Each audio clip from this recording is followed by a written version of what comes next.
থাকলে কি আর না বলতাম। Hello, good morning. কেমন আছেন সবাই?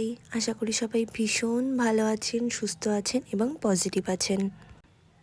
দিনটি শুরু হয়েছিল আমার বোনের ছাদ বাগান থেকে।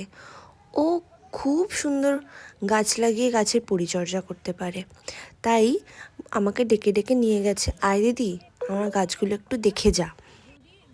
আমার বোনের ডিমান্ড, ওকে নাকি ওর জন্মদিনে অন্য কোনো কিচ্ছু দিলে চলবে না, ওকে গাছই গিফট দিতে লাগবে।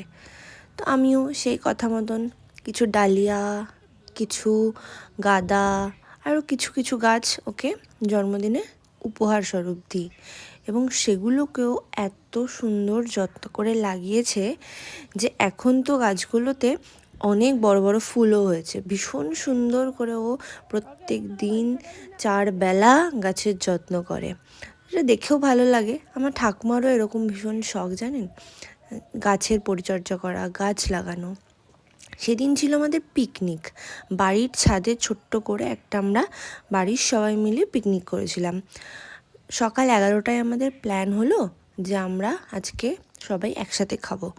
বাড়িতে চিকেন ছিল, কিন্তু চিকেন খেতে খেতে না একদম একঘেয়ে হয়ে গেছিলো, তাই আমরা একদম সাধারণ একটা মেনুর পিকনিক করেছিলাম। টমেটো ধনেপাতা দিয়ে ডাল, ডিম কষা আর আলু চোখা। আর তারপরে ছিল আমাদের আইসক্রিম। আমার এরকম পাতলা পাতলা করে ডাল দিয়ে ভাত মেখে আলু চোখা দিয়ে খেতে থাকলে কি আর ভীষণ না ভাল লাগে। বলতাম। আমাদের সবার ভাগে ছিল 2টো করে ডিম।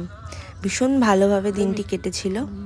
ভিডিওটি ভালো লাগলে একটা লাইক করে দেবেন, চ্যানেলটি সাবস্ক্রাইব করে দেবেন। দেখা হচ্ছে পরে একটা ভিডিওতে। টাটা।